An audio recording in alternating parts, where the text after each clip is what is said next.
നമസ്കാരം. ഇന്നത്തെ വീഡിയോയിലേക്ക് എല്ലാവർക്കും സ്വാഗതം. ഇന്ന് നമ്മൾ ഉണ്ടാക്കാൻ പോകുന്ന ചക്കക്കുരു കൊണ്ടുള്ളൊരു കറിയാണ്. ചക്കക്കുരു തോരനല്ല, മെഴുക്ക് പുരട്ടിയല്ല, ചക്കക്കുരു മാങ്ങാക്കറിയല്ല. ഇതിന് ചക്കക്കുരു പൊതയെന്നാണ് പറയുന്നത്. തേങ്ങയൊക്കെ അരച്ച് ഇച്ചിരി കുഴഞ്ഞിരിക്കും, അങ്ങനത്തെ ഒരു കറി. അതെങ്ങനെയാണ് ഉണ്ടാക്കുന്നതെന്ന് നോക്കാം. അപ്പോൾ എല്ലാവരും വീഡിയോ സ്കിപ്പ് ചെയ്യാതെ ഫുള്ള് കാണണേ. അഭിപ്രായം കമൻറ്റ് ചെയ്യാൻ മറക്കരുത്.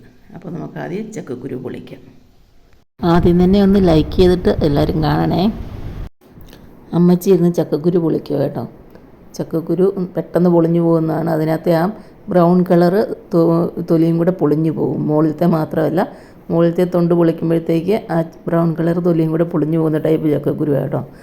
അങ്ങനെ അത് പൊളിച്ച് തോരനെ അരിയുന്നതിനെക്കാട്ടിലും ഇച്ചിരി കൂടെ വലുതാക്കി അരിയുന്നത്, മെഴുക്ക് പുരട്ടിക്ക് അരിയുന്നതിനെക്കാട്ടിലും ഇച്ചിരി ചെറുത്. തോരന് നമ്മൾ തീരെ നൈസായിട്ട് അരിയില്ല, അങ്ങനെയല്ല അരിയേണ്ടത് കേട്ടോ. അപ്പോൾ എങ്ങനെയാണെന്ന് കാണിക്കാം. ഇങ്ങനെ നോക്കിക്കും. തീരെ ചെറുതല്ല, എന്നാൽ ഒത്തിരി വലുതായിട്ടും അല്ലാത്ത രീതിയിൽ ഒരു മീഡിയം ടൈപ്പിലാണ് അരിഞ്ഞെടുക്കേണ്ടത്. നോക്കിക്കോ.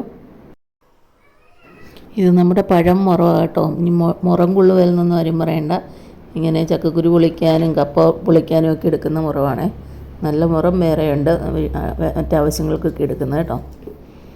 അപ്പോൾ മുറത്തിൻ്റെ ഭംഗിയൊന്നും ആരും നോക്കണ്ട കേട്ടോ.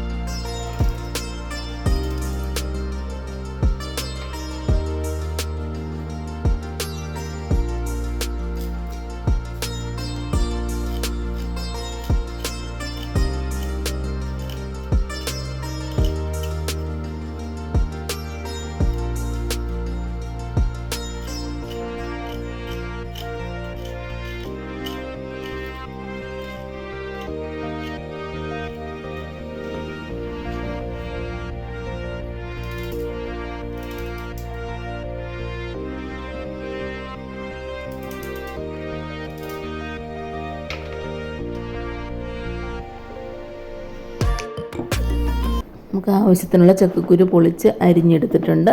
ഇനി ഇത് നമുക്ക് കഴുകിയെടുക്കാം. എന്നിട്ട് ഇത് ഉപ്പും വെള്ളവും ചേർത്ത് വേവിക്കാൻ വെക്കാം. ഇതിന് അരപ്പിന് ആവശ്യമായിട്ടുള്ള സാധനങ്ങൾ എന്തൊക്കെയാണെന്ന് നോക്കാം. ആദ്യമായിട്ട് തേങ്ങ എടുത്തിട്ടുണ്ട്. പിന്നെ മഞ്ഞൾപ്പൊടി, ജീരകം, കാന്താരി മുളക്, ചുമന്നുള്ളി, വെളുത്തുള്ളി, കുരുമുളക്. ഇതൊക്കെ അവനവൻ്റെ എരിവിന് ആവശ്യമായിട്ടുള്ളതാണ്. കാന്താരി മുളകും കുരുമുളകൊക്കെ എടുക്കേണ്ടത്. ഉള്ളിയൊക്കെ പിന്നെ എത്ര വേണമെങ്കിലും എടുക്കാം. വെളുത്തുള്ളിയും ജീരകമൊക്കെ ടേസ്റ്റിനനുസരിച്ച്. നമ്മൾ ചക്കക്കുരു കഴുകി ഉപ്പിട്ട് വേവിക്കാൻ വെച്ചിട്ടുണ്ട് കേട്ടോ. ഇത് നല്ലപോലെ വേവട്ടെ. അപ്പോഴത്തേക്കും നമുക്ക് അരപ്പ് ഉണ്ടാക്കിയെടുക്കാം.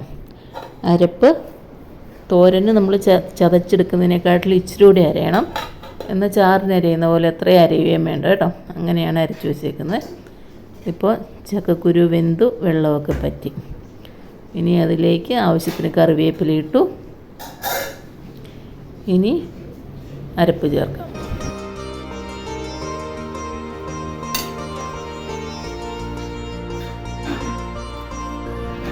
അരപ്പും ചേർത്തു. ഇനി നമുക്ക് അരപ്പ് കഴുകിയ വെള്ളവും കൂടി ഒഴിച്ച് ചെറുതായിട്ടൊന്ന് ഇളക്കി മൂടി വെക്കാം. അരപ്പൊക്കെ ഒന്ന് പിടിക്കട്ടെ.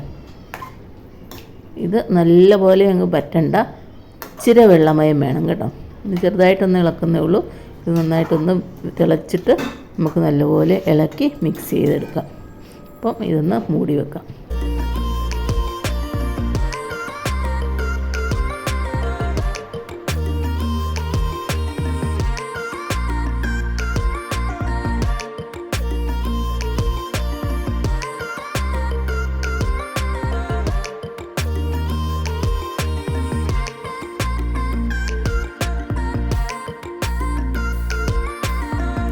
നല്ലപോലെ തിളച്ച് നന്നായിട്ട് മിക്സായിട്ടുണ്ട്.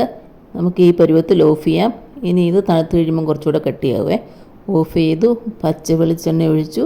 ഇനി നമുക്കൊന്ന് മൂടി വെച്ചേക്കാം. കുറച്ച് നേരം കഴിഞ്ഞ് നല്ലപോലെ ഇളക്കി ചെറുതായിട്ടൊന്ന് ഉടച്ചെടുക്കാം.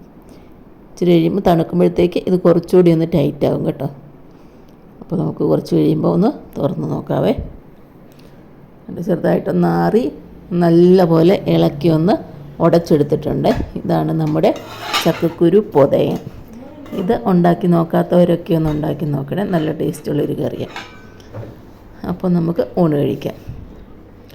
ചോറ്, ചക്കക്കുരു പൊതയൻ, കോവയ്ക്ക മെഴുക്കുവരട്ടി, മീൻ വറുത്തത്, അച്ചാറ്.